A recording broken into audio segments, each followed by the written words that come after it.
آپ میں سے بہت سے حضرات کے لیے تو بنی اسرائیل کے لیے یہ اصطلاح ہی بہت عجیب سی محسوس ہو رہی ہوگی، سابقہ امت مسلمہ۔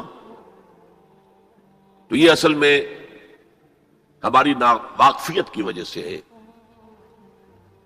ورنہ جیسے کہ غالب نے کہا تھا کہ ریختہ کے ایک تم ہی استاذ نہیں ہو غالب، سنتے ہیں اگلے زمانے میں کوئی میر بھی تھا۔ تو ایسے ہم ہی واحد امت مسلمہ نہیں ہیں، ہم سے پہلے بھی ایک عظیم امت رہی ہے بنی اسرائیل۔ وہ حضرت موسیٰ کے امتی تھے، ہم حضرت محمد کے امتی ہیں صلی اللہ علیہ وسلم علیہ الصلوۃ والسلام۔ انہیں تورات دی گئی تھی، ہمیں قرآن دیا گیا ہے،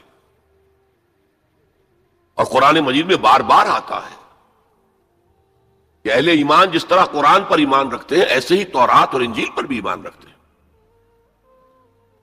یعنی اس بات پر ایمان کہ وہ اللہ کی کتابیں تھیں اگرچہ ان میں تحریف ہو گئی۔ پھر ذہن میں رکھیے اس امت میں 3 کتابیں نازل ہوئی ہیں، تورات، زبور اور انجیل۔ اس کے علاوہ بہت سے نبیوں کے صحیفے، اولڈ ٹیسٹمنٹ جو ہے، عہد نامہ قدیم، کتنے انبیاء کے صحیفے اس میں شامل۔ یہ بھی نوٹ کیجئے کہ یہ وہ امت ہے جس کے لیے قرآن میں 4 مرتبہ آیا ہے کہ ہم نے انہیں تمام جہان والوں پر فضیلت دی تھی۔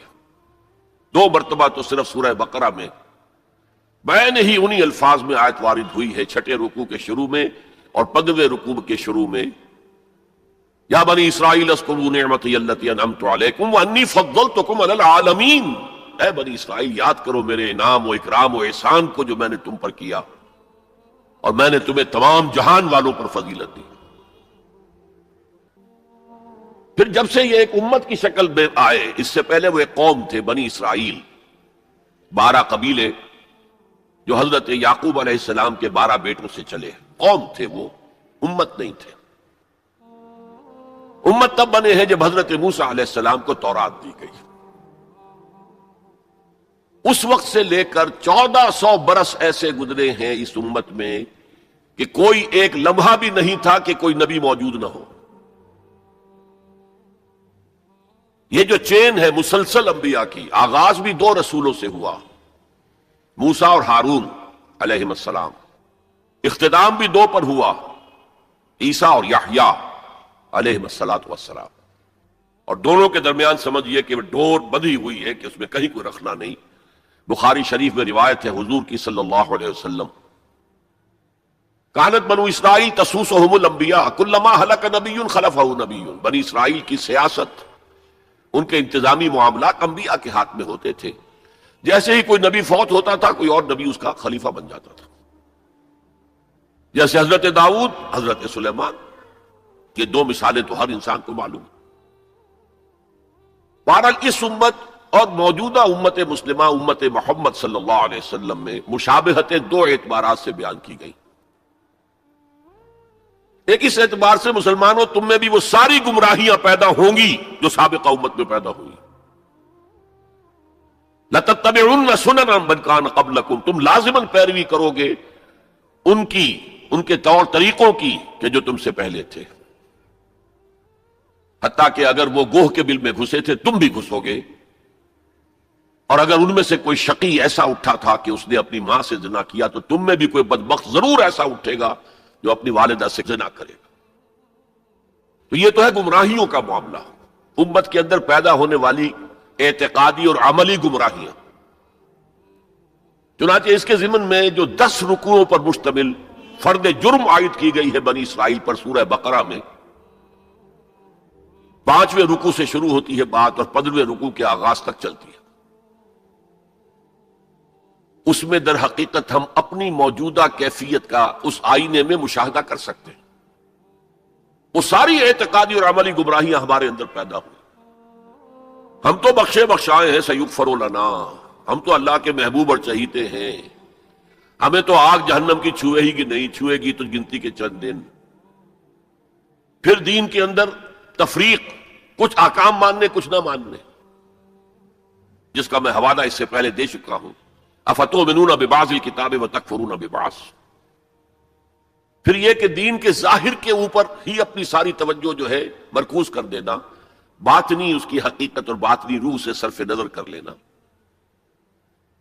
ظاہری چیزوں میں بال کی کھال اتارنا اور چھوٹی چھوٹی چیزوں پر کفر کے فتوے لگا دینا، جیسے کہ حضرت مسیح نے کہا تھا کہ تم مچھر چھانتے رہ جاتے اور سموچے اونٹ نکل جاتے، رفع یدین پر تو ہو رہا ہے من دیگرم تو دیگری، تم اور ہو میں اور ہوں، اور سودی کاروبار میں بھی کر رہا ہوں وہ بھی کر رہا ہے، کوئی پرواہ نہیں۔ تو ایک پہلو تو یہ ہے، اور وہ بھی ہمارے لیے بہت توجہ طلب ہے کہ ان آیات کو پڑھتے ہوئے ہم اپنا جائزہ لیتے رہیں کہ اصل میں ان آیات میں سورہ بقرہ کے 10 رکوعوں میں اللہ تعالیٰ نے پیش کی ایک آئینہ ہمارے سامنے رکھ دیا کہ اس اعتبار سے تمہارے اندر بھی گمراہیاں پیدا ہو کر رہیں گی، تاکہ جن کو بھی اللہ توفیق دے وہ اس آئینے میں اپنی تصویر دیکھ کر اپنی اصلاح کی طرف متوجہ ہو جائیں۔ دوسرا، اس حدیث میں حضور نے فرمایا کہ جو حالات ان پر وارد ہوئے تھے، ایک ہے ان کی اپنی اعتقادی اور عملی گمراہیاں، ایک ہے جو حالات ان پر واقع ہوئے تھے، وہی حالات امت محمد صلی اللہ علیہ وسلم پر بھی واقع ہوں گے، اور اس ضمن میں جو آپ نے تشبیہ دی ہے اس سے زیادہ فصاحت و بلاغت پر مبنی تمثیل یا تشبیہ ممکن نہیں۔ جیسے ایک جوتی کے دو جوتے، ایک جوڑے کے دو جوتے، اگر آپ ان کو زمین پر رکھا ہوا دیکھیں گے تو فرق نظر آئے گا، ایک کا پنجہ یوں ہے ایک کا پنجہ یوں ہے، فرق ہے۔ ان کے تلوے ملا دیجئے تو بال برابر، فرق نہیں۔ تو ویسے تو ظاہر بات ہے ان دونوں امتوں کی تاریخ میں 2000 سال کا فصل ہے، نصف صدی کا قصہ ہے، 2-4 برس کی بات نہیں، تو ایگزیکٹلی تو وہ حالات نہیں ہو سکتے، لیکن یہ کہ اگر آپ تھرو دی لائنز ریڈ کر سکتے ہو بین السطور، تو واقعہ یہ کہ بالکل کاربن کاپی ہے، جو کچھ ان پر بیتا وہی ہم پر بیتا۔ اور جیسا کہ میں نے عرض کیا، اسی حدیث کی روح سے، اور پھر یہ آیات جو آج تلاوت بھی کی گئی، جن کی قرات کی گئی، جن کا ترجمہ آپ کو جناب منظور شیخ صاحب نے بھی سنا دیا، میں بھی کچھ ترجمہ کروں گا، ان آیات پر جب میں نے غور کیا، اس حدیث کی روح سے ان چند آیات میں جو خزانہ تھا، صندوق تھا اس کا، اسے کھولا تو جو بات سامنے آئی ہے وہ آج آپ کے سامنے رکھ رہا ہوں۔ دوسری بات جو میں چاہتا ہوں کہ واضح ہو جائے وہ یہ ہے کہ میرا موضوع ہے امت کا ماضی، حال اور مستقبل۔ اسلام کا ماضی، حال اور مستقبل یہ دوسرا موضوع ہے، ان دونوں کو ایک شے نہ سمجھیے۔ اسلام کا عروج حضور کے اور خلافت راشدہ کے دور میں ہوا، اور خلافت راشدہ کے اختتام کے ساتھ اس کا زوال شروع ہو گیا۔ وہ زوال تقریباً 1400 برس تک مسلسل مسلسل مسلسل مسلسل مسلسل جاری رہا۔ ہاں، اب وہ وقت آنے والا ہے کہ پھر اس کا ایک عروج ہوگا، لیکن امت کا معاملہ اس کے برعکس ہے۔ امت ایک مرتبہ اٹھی، پھر گری، پھر اٹھی، پھر گری، اور بنی اسرائیل کے لیے انہی 4 ادوار کا تذکرہ ہے جو ان آیات میں ہے۔ ہم نے یہ فیصلہ سنا دیا تھا، پیشگی بنی اسرائیل کو، وَقَضَيْنَا إِلَىٰ بَنِي إِسْرَائِيلَ فِي الْكِتَابِ، اپنی کتاب میں، تورات میں، لَتُفْسِدُنَّ فِي الْأَرْضِ مَرَّتَيْنِ، تم 2 مرتبہ زمین میں بڑا فساد بچاؤ گے، وَلَتَعْلُنَّ عُلُوًّا كَبِيرًا، اور سرکشی کرو گے، بہت اونچی سرکشی، بہت بڑی سرکشی۔ اب یہاں پر حذف سمجھیے، محذوف سمجھیے، انڈرسٹوڈ سمجھیے کہ جب یہ وقت آئیں گے تو تم پر ہمارے عذاب کے شدید کوڑے پڑیں گے، اس لیے کہ آگے جو لفظ وعدہ آ رہا ہے، فَإِذَا جَاءَ وَعْدُ أُولَاهُمَا، تو وعدہ تو عذاب کا تھا، اصل میں یہ تو خبر تھی، صرف یہ وعدہ نہیں تھا کہ تم 2 مرتبہ اپنی تاریخ کے دوران بہت شدید سرکشی کرو گے، اللہ کے خلاف، اللہ کے دین کے خلاف، اللہ کی شریعت کے خلاف بہت فساد بچاؤ گے، اور یہاں جیسا کہ میں نے عرض کیا، اب امپلائڈ سمجھیے، اور اس پر ہمارے عذاب کے شدید کوڑے تم پر برسیں گے۔ فَإِذَا جَاءَ وَعْدُ أُولَاهُمَا، تو جب ان 2 وعدوں میں سے پہلے وعدے کا وقت آیا، یعنی عذاب کا وعدہ جو ہم نے تم سے کیا تھا، جو وعید دی تھی تمہیں، باسنا علیکم عباد لنا اولی باس شدید، ہم چڑھا لائے تم پر اپنے وہ بندے جو بہت جنگجو تھے، بہت وحشی تھے، بہت فوجی قوت کے حامل تھے. فجاسو خلال الدیار، وہ تمہاری آبادیوں میں گھس گئے اور پھیل گئے. وکان وعدا مفعولا، اور وہ وعدہ جو ہے پورا ہو کر رہا.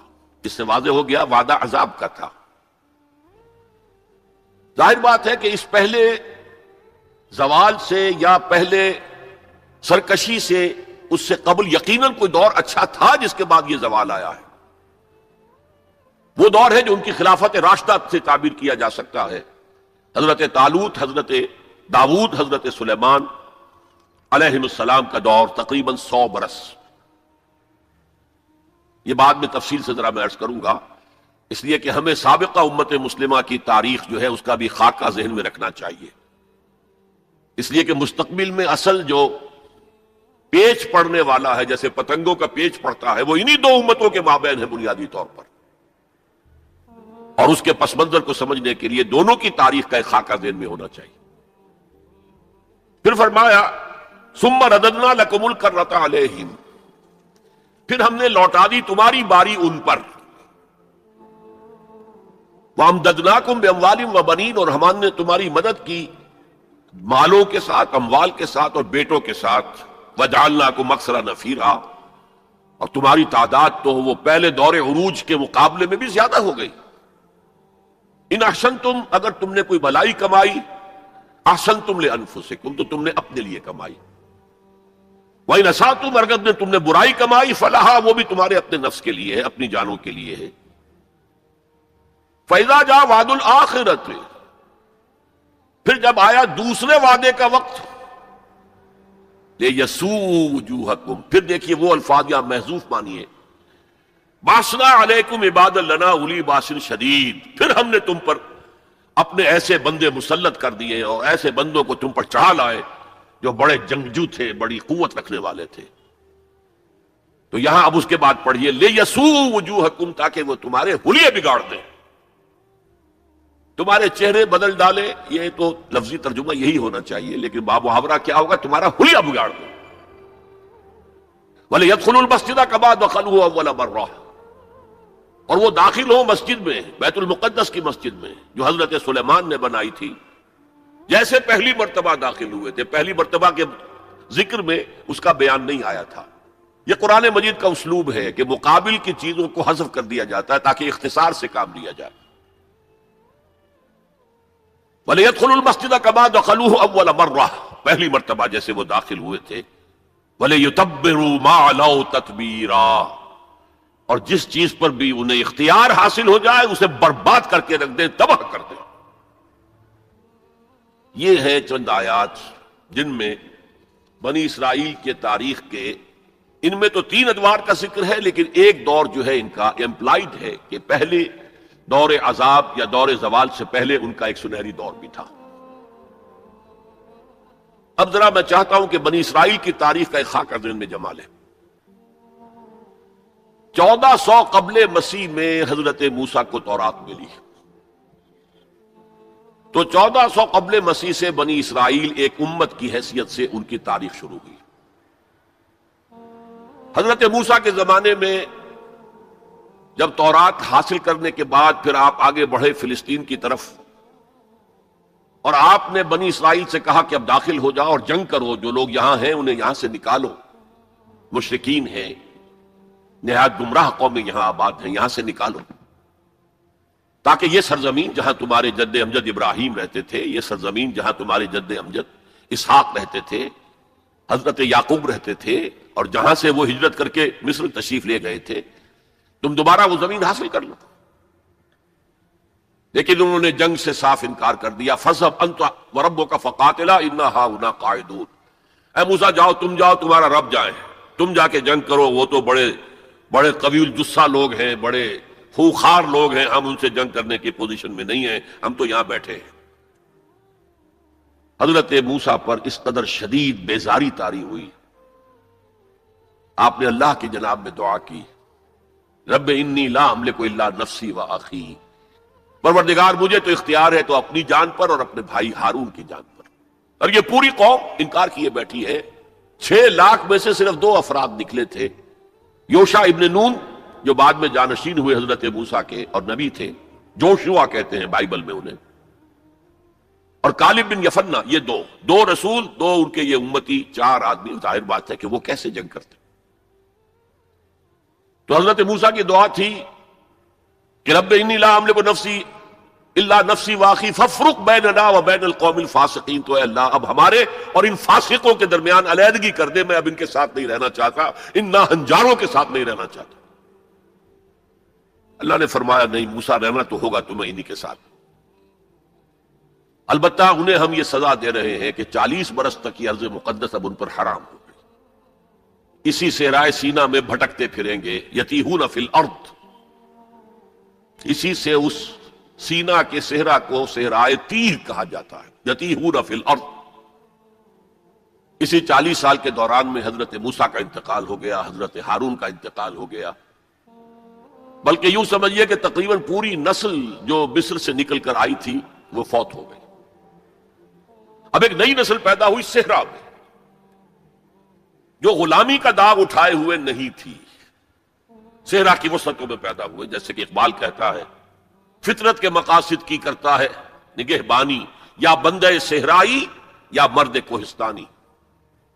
شہری لوگوں کے اندر تو طرح طرح کی کمزوریاں آ جاتی ہیں، اخلاقی اعتبار سے بھی. بڑے بڑے شہر، ان کے اندر جو بھی خرابیاں آتی ہیں وہ سب کو معلوم ہے. تو فطرت کے مقاصد کی کرتا ہے نگہبانی، یا بندہ صحرائی یا مرد کوہستانی.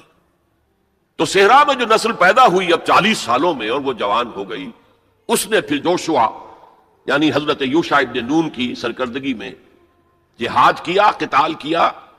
جیریکو، اریحا اس کا نام تھا. آج کل آپ پڑھتے ہوں گے اخبارات میں، تو اسرائیل میں اور جو فلسطین کے شہروں میں جیریکو ایک مشہور شہر ہے. سب سے پہلے وہ فتح کیا، اس کے بعد پورا فلسطین فتح کر لیا. غلطی یہ کی کہ کوئی ایک مرکزی حکومت قائم نہیں کی. 12 قبیلوں نے 12 چھوٹی چھوٹی ریاستیں بنا لی. اب 12 ریاستیں ہوں گی تو آپس میں کھٹ پٹ بھی ہوگی، اختلافات بھی ہوں گے. جیسے ہمارے دور زوال میں ہندوستان میں جب مغلیہ سلطنت کا جو کنٹرول تھا وہ ڈھیلا پڑ گیا، تو اب ہر جگہ پر راجے ہیں، مہاراجے ہیں، نواب ہیں، لوکل لوگ کھڑے ہو گئے، اور ان پر کوئی کنٹرول اب مرکز کا نہیں رہا. پھر وہ آپس میں لڑتے بھی تھے، یہ آپس میں لڑتے بھی تھے. اور جو قریب کے مشرک قبائل تھے ان سے ایک دوسرے کے خلاف مدد بھی لیتے تھے، ان سے شادیاں بھی کی، ان سے خلا ملا بھی رکھا. مشرکانہ اوہام بھی پیدا ہو گئے، غلط رسومات بھی انہوں نے اپنے ان مشرک ہمسایوں سے سیکھ لی. تو پھر ان پر ایک سزا مسلط ہوئی، اور جو آس پاس کے مشرک قبائل تھے انہوں نے انہیں فتح کر کے انہیں اپنے گھروں سے نکال دیا. 300 برس اس کیفیت میں گزرے ہیں. اس کے بعد جب ان کا حال یہ ہو گیا کہ اپنے گھروں سے نکال دیے گئے، ان کے بیٹوں کو روک لیا گیا غلام بنانے کے لیے، تو پھر انہوں نے وقت کے نبی سے کہا کہ ہمارے لیے ایک بادشاہ آپ معین کر دیں، سپہ سالار معین کر دیں کہ ہم اس کی قیادت میں قتال کریں. وہ واقعہ قرآن مجید میں سورہ بقرہ میں تفصیل سے ہے، میں اس کی تفصیل میں نہیں جانا چاہتا. بہرحال اس کے نتیجے میں حضرت طالوت، پھر حضرت داؤد، پھر حضرت سلیمان، یہ 100 برس ہیں جن میں ان کو کہنا چاہیے کہ ان کا پہلا سنہری دور، جسے میں کہہ رہا ہوں ان کی خلافت راشدہ. یعنی فرق نوٹ کیجئے، ہماری خلافت راشدہ دور نبوت سے متصل ہے، کوئی فصل نہیں ہے اس کے مابین، لیکن ان کی خلافت راشدہ میں 300 برس کا فصل ہے. دور نبوت حضرت موسیٰ علیہ السلام کا 300 سے بھی تقریباً 350 برس وہ بھی شمار کر لیجئے جو صحرائے تیہ میں بھٹکتے ہوئے گزرے. بہرحال یہ 100 سال ان کے بڑے شاندار تھے. حضرت داؤد کی حکومت اور حضرت سلیمان کی حکومت تو اس اعتبار سے پوری انسانی تاریخ میں یونیک ہے کہ ہوا پر بھی انہیں کنٹرول دے دیا گیا، جنات ان کے تسلط میں آ گئے، اور پرندوں اور جانوروں کی بولیاں بھی ان کو سکھا دی گئیں. اس قسم کی حکومت تو اللہ نے کسی اور کو کبھی دی ہی نہیں. لیکن پھر اب ان کا دور زوال شروع ہوا. حضرت سلیمان کے 2 بیٹوں کے درمیان سلطنت تقسیم ہو گئی. شمالی اسرائیل چھوٹی تھی اور بڑی یہودا، 2 حصوں میں تقسیم ہو گئی. اور ان میں سوال آیا اخلاقی، مذہبی، اعتقادی، عملی. دنیا پرستی، دولت پرستی، مشرکانہ اوہام، غلط رسوم، اس کے نتیجے میں پھر اللہ کے عذاب کا پہلا کوڑا جو ہے، بڑا کوڑا، وہ پڑا، اور وہ دو حصوں میں آیا، نوٹ کر لیجئے۔ پہلے اشوریوں نے، سیریا کے رہنے والے اشوریوں نے حملہ کیا اور شمالی سلطنت اسرائیل کو تہس نہس کر دیا، ختم کر دیا۔ یہ ہوا ہے تقریباً 700 قبل مسیح۔ خلافت راشدہ ان کی ہے 1000 قبل مسیح سے لے کے 900 قبل مسیح تک، تو گویا کہ اس کے 200 برس کے بعد سلطنت اسرائیل ختم۔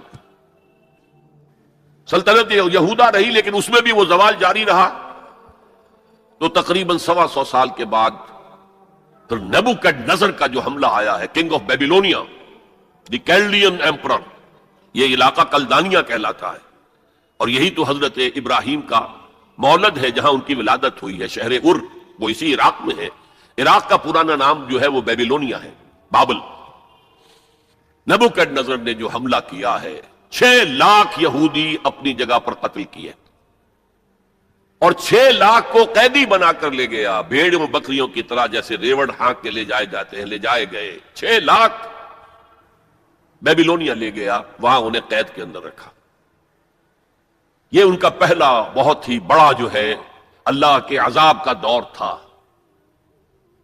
اس میں اس نے یروشلم کی اینٹ سے اینٹ بجا دی، کوئی ایک انسان وہاں زندہ باقی نہیں رہنے دیا، اور حضرت سلیمان کی بنائی ہوئی مسجد کو اس نے مسمار کر دیا، اور اس میں 2 اینٹیں بھی سلامت نہیں رہی۔ قرآن میں جو سورہ بقرہ میں ذکر ہے، او کالذی مر علی قریۃ وہی خاویۃ علی عروشہا، یہ واقعہ حضرت عزیر علیہ السلام کا۔ وہ جب آئے، انہوں نے دیکھا یہ یروشلم کا یہ حال ہو گیا ہے، تو انہوں نے وہ الفاظ کہے، انا یحیی ہذہ اللہ بعد موتہا، یہ شہر جو اس طرح مر گیا، ختم ہو گیا، ایک متنفس زندہ نہیں، 2 اینٹیں سلامت نہیں، اللہ کیسے اس شہر کو دوبارہ آباد کرے گا؟ تو اللہ نے فاماتہ اللہ 100 عام، 100 سال کے لیے موت طاری کر دی۔ وہ واقعہ آپ نے پڑھا ہوگا، میں اس میں اب تفصیل میں نہیں جا سکتا۔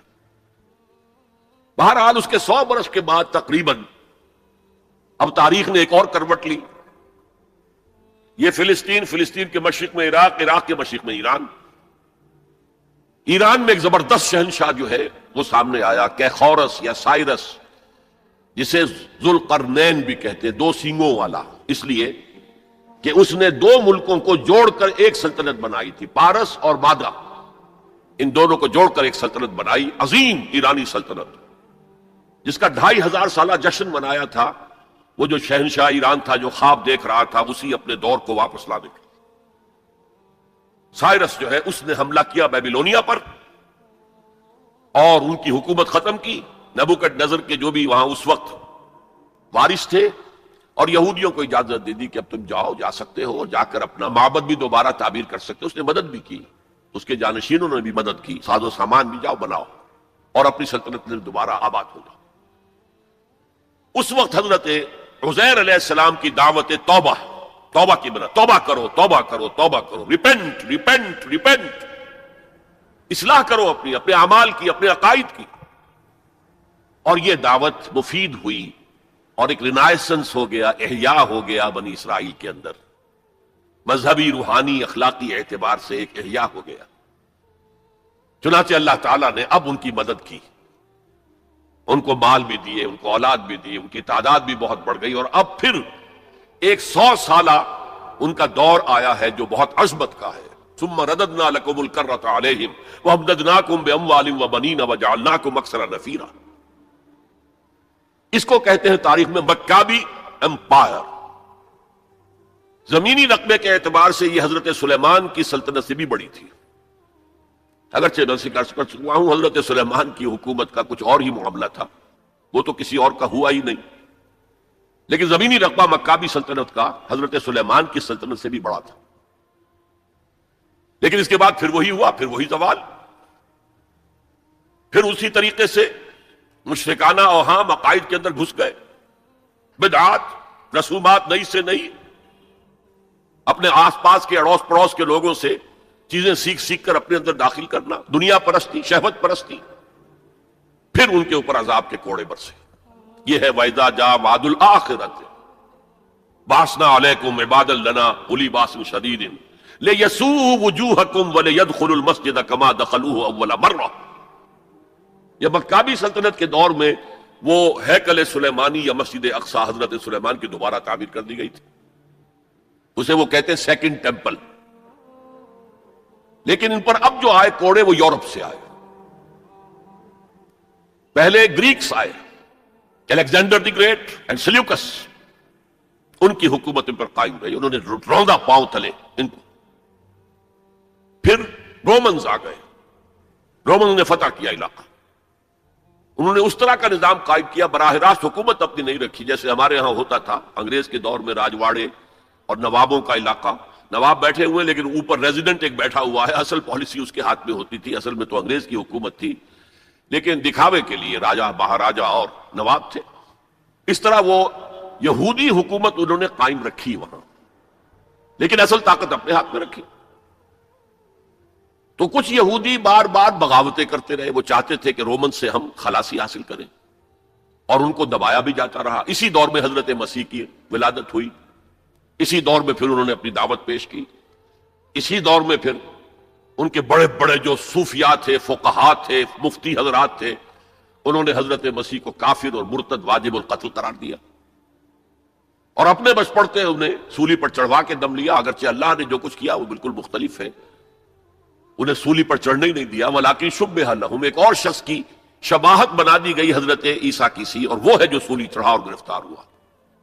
اور انجیل برنباس سے معلوم ہوتا ہے، ہمارے پاس اس کا کوئی سورس نہیں تھی، ہمارے کسی مفسر نے کسی محدث نے حضور سے بھی نقل نہیں کیا، لہذا ہمیں یہ تو معلوم تھا، یہ تو ہمارا عقیدہ ہے کہ حضرت مسیح سولی نہیں چڑھے، وہ قتل نہیں ہوئے. ما قتلوہ وما صلبوہ ولکن شبہ لہم. لیکن کیسے شبہ کیا، کس کو مشابہ بنایا، کون سولی چڑھا، ہمیں معلوم نہیں تھا.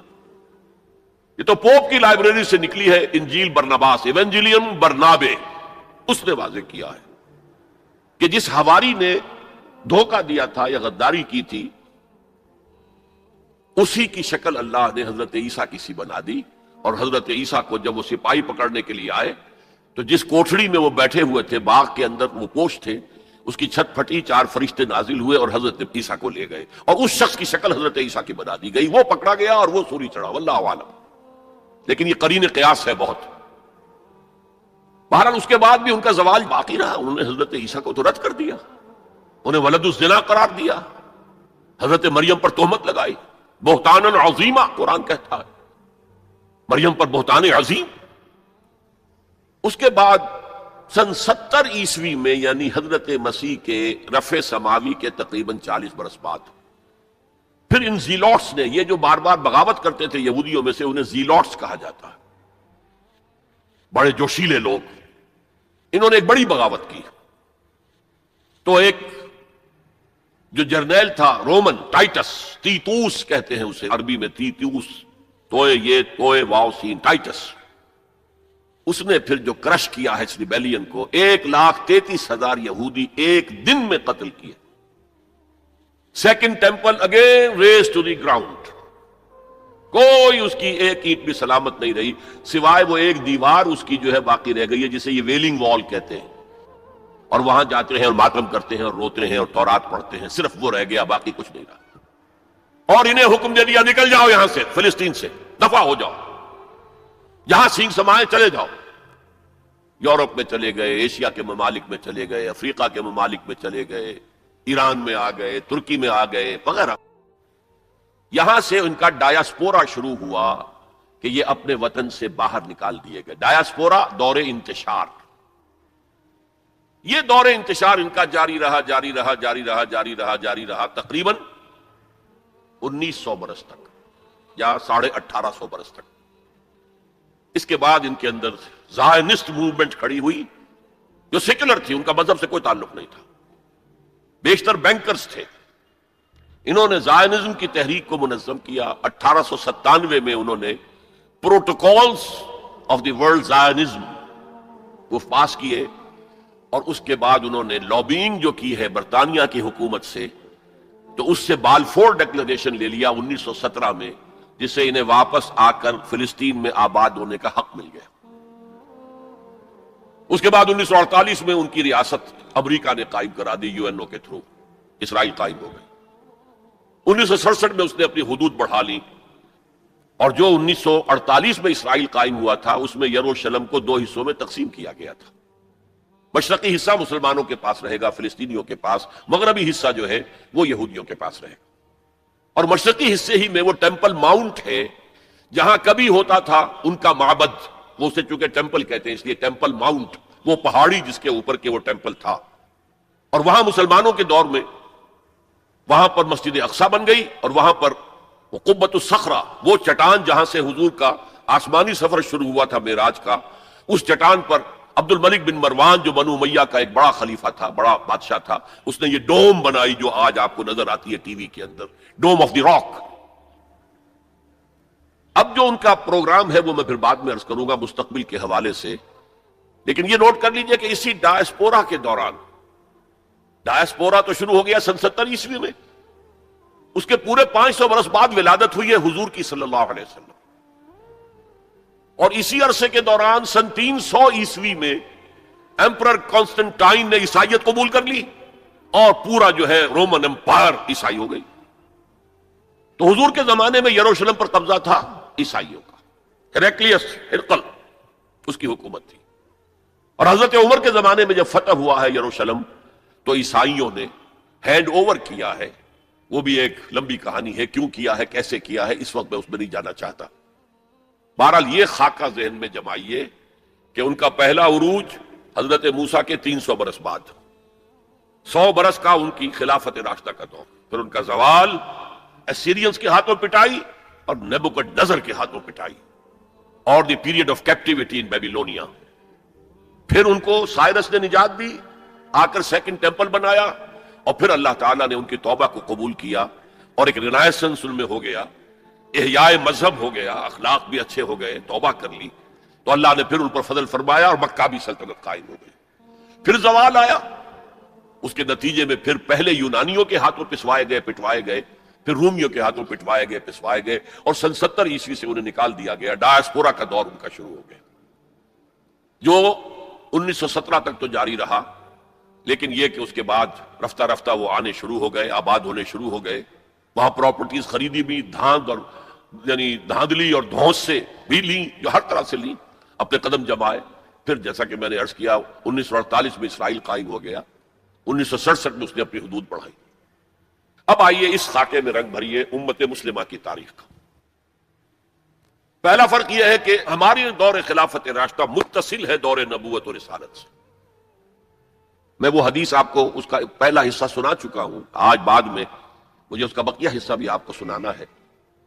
حضور نے فرمایا تھا تکون النبوۃ فیکم ما شاء اللہ تکون، اے مسلمانوں نبوت تمہارے مابین موجود رہے گی جب تک اللہ چاہے گا کہ موجود رہے، یعنی میں موجود رہوں گا تمہارے مابین جب تک اللہ چاہے گا۔ ثم یرفع اللہ اذا شاء یرفع، پھر اللہ اٹھا لے گا نبوت کو، یعنی مجھے، میرا انتقال ہو جائے گا جب اللہ چاہے گا۔ ثم تکون خلافۃ علی منہاج النبوۃ، پھر خلافت علی منہاج النبوت کا دور آئے گا۔ فتکون ما شاء اللہ تکون، وہ بھی رہے گا جب تک کہ اللہ چاہے گا کہ رہے۔ ثم یرفع اللہ اذا شاء یرفع، پھر اللہ اسے بھی اٹھا لے گا جب اللہ چاہے گا۔ ثم تکون ملکا عاضا، پھر کاٹ کھانے والی ملوکیت کا دور آئے گا۔ یہاں سے اسلام کا زوال شروع ہو گیا، دور نبوت، دور خلافت راشدہ، مکمل اسلام، کامل اسلام، علی منہاج النبوۃ خلافت، نبوت کے عین نقش قدم پر خلافت، یہ تھا ہمارا جو اصل ہماری معراج تھی امت مسلمہ کی۔ لیکن اب کیا ہوا؟ اسلام کا زوال، جیسے کہ حضور نے فرمایا تھا بدأ الاسلام غریبا وسیعود کما بدأ فطوبی للغرباء، اسلام کا آغاز ہوا تھا کہ وہ اجنبی سی شے تھی، کوئی اس کا پہچاننے والا جاننے والا تھا ہی نہیں، پھر گویا کہ اس میں انڈرسٹوڈ ہے، پھر اسلام کا غلبے کا دور آ گیا، لیکن ان قریب اسلام پھر غریب ہو جائے گا، سیعود، ان قریب لوٹ جائے گا اسلام حالت غربت میں۔ فطوبی للغرباء، تو مبارکباد ہے ان لوگوں کے لیے جو اسلام کے غریب اور اجنبی ہونے کے دور میں خود اجنبی ہو جائیں لیکن اسلام کا دامن ہاتھ سے نہ چھوڑیں۔ لوگ کہیں یہ دقیانوسی ہیں، یہ ملاٹے ہیں، یہ فلاں ہیں، یہ فلاں ہیں، نجات پسند ہیں، فینیٹکس ہیں، جو بھی کہیں سنیں، لیکن یہ ہے کہ اسلام کے دامن سے چمٹے رہے، فطوبى للغرباء۔ تو اسلام کا تو میں پہلے بھی بتا چکا، اب دوبارہ نوٹ کر لیجئے، خلافت راشدہ کے اختتام سے زوال شروع ہوا اور وہ جاری رہا درجہ بدرجہ۔ اس کو سمجھانے کے لیے ایک تمثیل ہے، شاہ اسماعیل رحمۃ اللہ علیہ نے شہید کہا ہے کہ اسلامی نظام کے گویا کہ 6 منزلہ عبارت ہے۔ پہلی منزل فوراً گر گئی، یعنی حکومت کا شورائی نظام ختم ہو کر خاندانی نظام جو ملوکیت کی بنیاد ہوتا ہے وہ شروع ہو گیا۔ پھر بھی 5 منزلیں انٹیکٹ رہیں، آخر اس شریعت کے مطابق فیصلے ہو رہے تھے، قانون تو شریعت ہی کا تھا، یوں سمجھیے کہ اوپر کا دستور بدل گیا تھا۔ لیکن پھر ایک وقت آیا کہ وہ منزلیں اور گری، پھر دوسری گری، پھر تیسری گری، پھر ہم پر کولونیلزم کا دور آیا۔ اب وہ ہمارے قاضی بھی ختم، مفتی بھی ختم، تو اسلام اور سکڑتا چلا گیا۔ بس نماز روزہ حج زکوٰۃ کر لو، کوئی شادی بیاہ کے رسومات اپنی مرضی کے مطابق کر لو، سور نہ کھاؤ، شراب نہ پیو، اتنا اسلام رہ گیا۔ تو سکڑتا سکڑتا اسلام جہاں تک آ چکا ہے آج وہ آپ کے سامنے ہے۔ لیکن اسلام کا تو زوال شروع ہو گیا خلافت راشدہ کے بعد، امت کا عروج جاری رہا۔ یہ پہلا دور عروج 600 برس تک جاری رہا، under the leadership of the Arabs, بنو امیہ کا دور، بنو عباس کا دور، ہارون الرشید کا دور، مامون الرشید کا دور۔ یہ عظیم سلطنت تھی، عظیم مملکت تھی، دنیا کی عظیم ترین اس وقت یہ مملکت کے درجے میں تھی۔ علوم کا چرچا ہو رہا تھا، فنون کا چرچا ہو رہا تھا، کتابیں ٹرانسلیٹ ہو رہی ہیں، یونانی سے سائنس اور فلسفے کی کتابیں جو ہیں وہ ٹرانسلیٹ کی جا رہی ہیں، ہندوستان سے لیا جا رہا ہے۔ یہ سب کچھ جو ہے یہ ان کا قومی اعتبار سے، مسلمانوں کے ایک قوم کے اعتبار سے یہ عروج ہے۔ دور بنو عباس تقریباً 600 برس کا ہے یا 500 برس کا، ان میں سے 200-250 برس ان کے بڑے عروج کے، پوری مملکت ایک تھی، کنٹرول ایک تھا۔ پھر جیسے ہمارے ہاں سلطنت مغلیہ کہنے کو تو 1857 تک رہی ہے، ظاہر بات ہے کہ وہ اصل جو دور تھا وہ اورنگزیب عالمگیر پر ختم ہو گیا تھا۔ اس کے بعد تو کھنڈر بتا رہے ہیں عمارت عظیم تھی، عمارت کو گرتے گرتے وقت لگتا ہے۔ اسی طرح اس کے بعد اس وقت پھر جب اور ان کے ہاں عیاشیاں شروع ہو گئیں، کوہ قاف کا سارا حسن نسوانی لا کر محلوں میں، ہزاروں کی تعداد میں کنیزیں ہیں، ناؤ نوش ہے، رقص و سرود ہے، کیا نہیں تھا جو ہوا ہے۔ زوال، عوام کے اندر بدعات، رسومات، یہ ساری چیزیں ہوئی تو اللہ کے عذاب کے اب کوڑا پڑا، پہلا کوڑا، زبردست کوڑا۔ جیسے وہاں 2 حصوں میں آیا تھا، کاربن کاپی بتا رہا ہوں آپ کو، حزب النال بن نال۔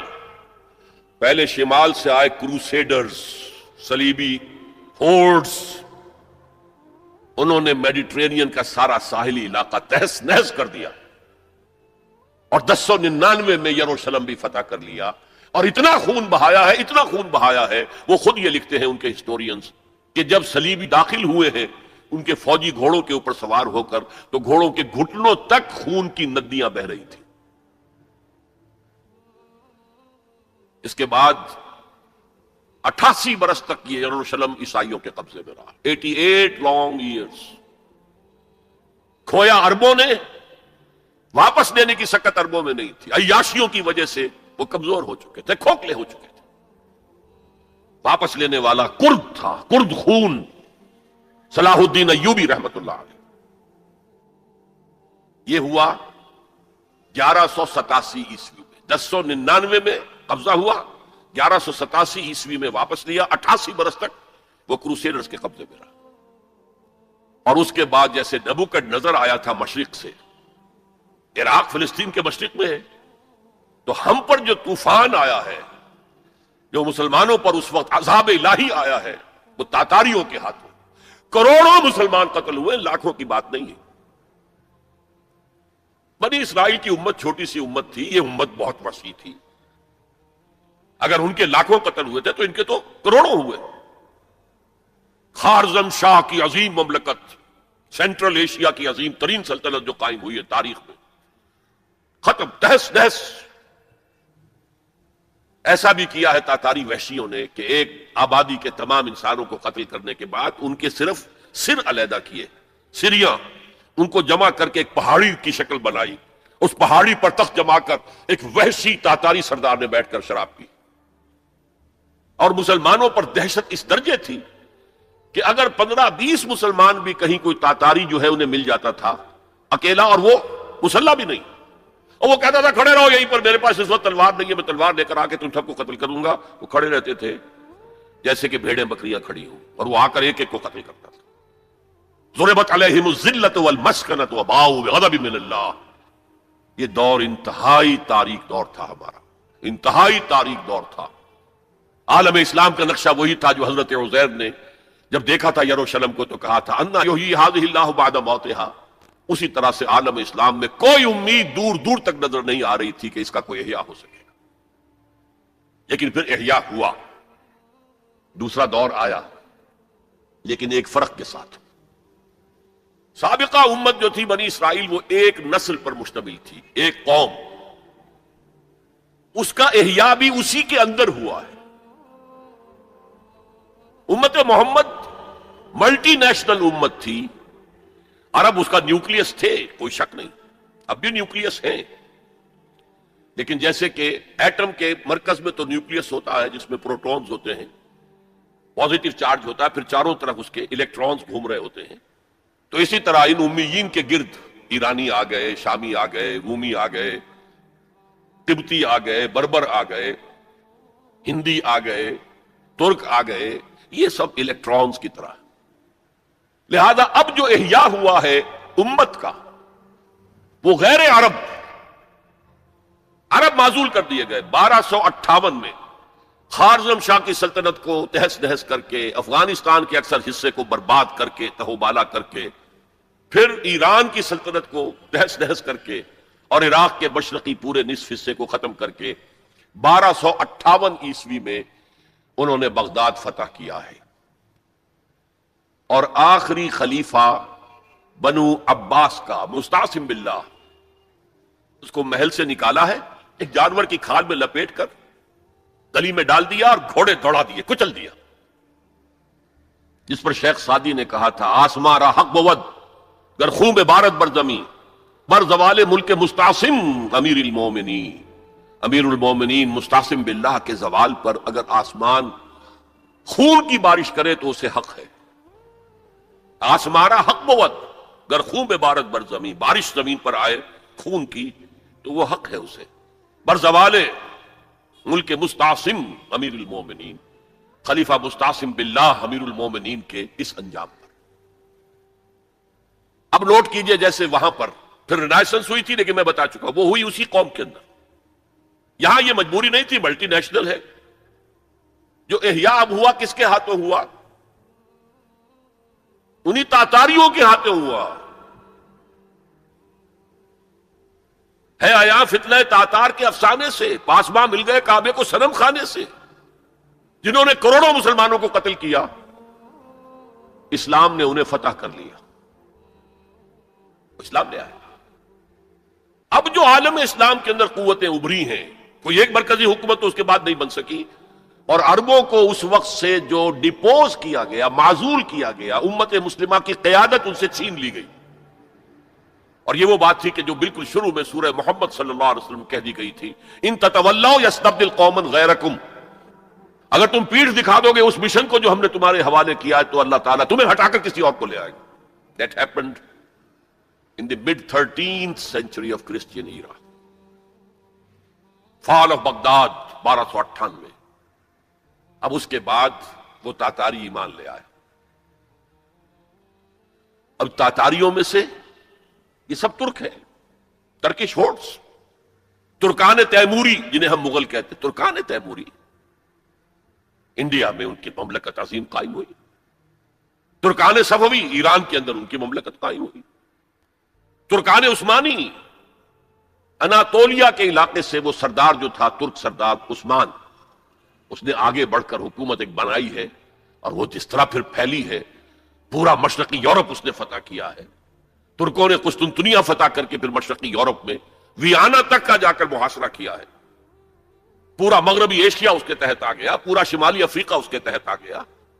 جو کبھی گریٹ رومن امپائر ہوتی تھی، بالکل اس پیمانے کی گریٹ آٹومان امپائر دنیا میں قائم ہوئی۔ یہ سلطنت عثمانیہ، اس میں 400 برس تک خلافت بھی رہی۔ خلافت عربوں سے منتقل ہو کر ترکوں کے پاس آ گئی۔ خلافت عثمانیہ جسے ہم کہتے ہیں، اگرچہ وہ ملوکیت تھی، بنو امیہ کا دور بھی ملوکیت کا دور تھا، بنو عباس کا دور بھی ملوکیت کا دور تھا، اور یہ جو خلفائے عثمانی کہلاتے ہیں ترک، یہ بھی ملوکیت کا دور تھا۔ ملکن عاضن، کٹکھنی ملوکیت۔ یہ دور جو ہے یہ کافی طویل رہا ہے، 400 برس تک تو خلافت بھی رہی۔ اس کے بعد پھر زوال آیا۔ سلطنت عثمانیہ بھی یورپ کا مرد بیمار بن گئی۔ زوال آتا ہے، ہر کمال راہ زوال ہے۔ جیسے کہ اسپینگلر ایک فلاسفر آف ہسٹری ہے، اور اس نے کہا ہے کہ قوموں کے عروج و زوال کا معاملہ عام انسانوں کے عروج و زوال کے مشابہ ہے۔ انسان پیدا ہوا، جوان ہوا، طاقت میں آیا، قوت میں آیا، جوش ولولہ، پھر ادھیڑ عمر ہوئی، پھر ڈھیلا پڑا، پھر بوڑھا ہوا، پھر مر گیا۔ قومیں اسی طرح ابھرتی ہیں، طاقت پکڑتی ہیں، پورے اپنے شان پر آتی ہیں، جوبن پر آتی ہیں، پھر قومیں ڈھیلی پڑتی ہیں، اور قوموں کے اندر زوال آتا ہے۔ عربوں میں زوال آیا تو اللہ تعالیٰ نے ترکوں کے حوالے کر دیا۔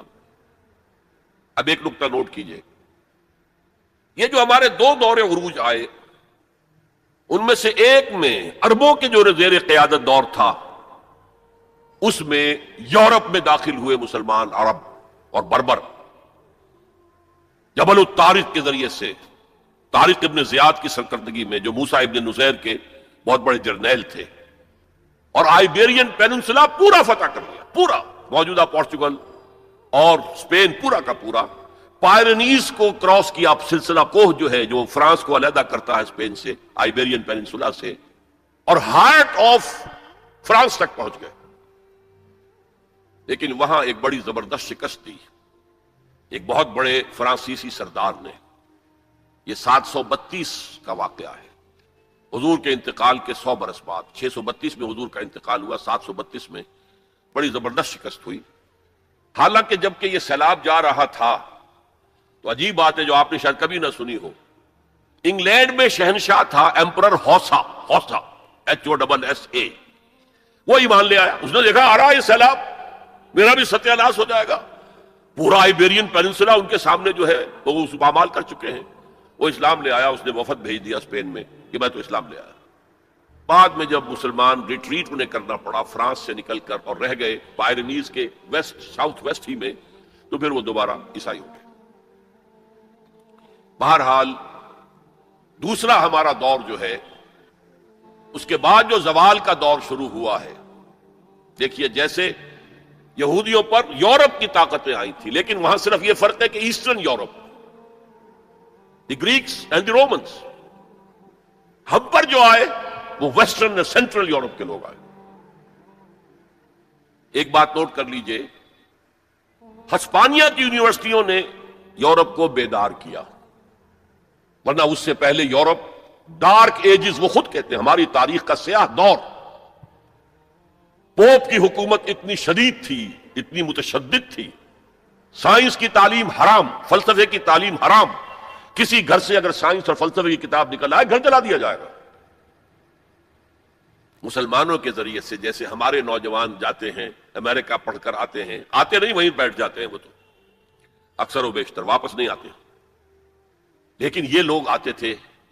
اسپین کے بالکل ساتھ فرانس ہے، اس کے ساتھ جرمنی ہے، اس سے نیچے ملتا ہوا جو ہے اٹلی ہے، ان 3 ملکوں کے نوجوان آتے تھے۔ یونیورسٹیز آف تولیتلا، یونیورسٹی آف کارڈووا قرطبہ، یونیورسٹی آف گراناڈا غرناطہ، یہاں سے پڑھ پڑھ کر جاتے تھے۔ اسی کے تحت، اسی کے اثر کے تحت ریفارمیشن شروع ہوئی، اصلاح مذہب اور احیاء العلوم شروع ہوا۔ لیکن بدقسمتی سے اس پوری تحریک میں پوپ کے تشدد اور غلط طرز عمل کے رد عمل کے طور پر مذہب دشمنی آ گئی۔ چھوڑو مذہب کو، ہٹاؤ ان کو۔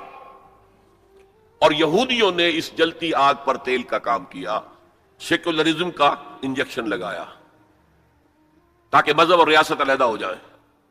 اگر مذہب کا ریاست سے کوئی تعلق ہے تو پھر ہماری کیا حیثیت ہے؟ ہم تو یہودی ہیں، مائنیوٹ مائنورٹی ہیں۔ اگر مذہب علیحدہ، سیاست علیحدہ، ریاست علیحدہ، تو ہم بھی مکمل شہری ہیں، برابر کے حقوق ہیں ہمارے۔ یہ انہیں سوٹ کرتا تھا۔ پھر انہوں نے پوپ کا جب تک حکومت تھا تو سود ہر سطح پر، ہر نوعیت کا حرام تھا، یوزری بھی اور کمرشل انٹرسٹ بھی حرام۔ لیکن انہوں نے عیسائیت کے دو حصے کیے، جیسے ہمارے ہاں عبداللہ ابن سبا آیا تھا یہودی یمن سے، اور اسلام کا لبادہ اوڑھ کر اس نے مسلمانوں کے اندر الفتنۃ الکبریٰ پیدا کیا، اور اس وقت سے جو ہمارے ہاں شیعہ سنی کی تقسیم ہوئی ہے وہ آج تک ہے۔ اسی طریقے سے کرسچینٹی کو انہوں نے پھاڑ کر کیتھولسزم اور پروٹیسٹنٹزم کے اندر تقسیم کر دیا، اور پروٹیسٹنٹس جو ہیں ان کو آلہ کار بنایا۔ سب سے پہلا پروٹیسٹنٹ ملک برطانیہ، برطانیہ نے پوپ سے اپنا علیحدہ کیا، چرچ آف انگلینڈ علیحدہ قائم کر لیا، اپنا بینک سب سے پہلا قائم کیا، بینک آف انگلینڈ، یہودیوں کا بینک۔ بہرحال ان طریقے سے ان یہودیوں نے رفتہ رفتہ رفتہ رفتہ یورپ کو اپنے شکنجے میں کس لیا۔ اب یہ جو رینائسنس ہوا اور احیاء العلوم ہوا اور سائنس کی ترقی ہوئی، نئی نئی ایجاد ہوئی، نئی نئی چیزیں جو ہیں وہ انسان نے تلاش کی، دریافت کی، فورسز آف نیچر، اور انہیں جو ہے ہارنس کیا، انہیں ایکسپلائٹ کیا، انہیں استعمال کیا، تو ایک پاور پوٹینشل پیدا ہو گیا سینٹرل یورپ کے اندر۔ اور طاقت تو پھر اپنا نفوذ چاہتی ہے ادھر ادھر۔ کوئی طاقتور پہلوان ہو تو وہ ادھر بھی جاتے ہوئے کندھا مارے گا، ادھر بھی کندھا مارے گا۔ السلام علیکم سامعین، آپ لوگ ڈاکٹر اسرار احمد صاحب کے اور بیانات سننا چاہتے ہیں تو ہمارے چینل کو سبسکرائب ضرور کرتے ہیں۔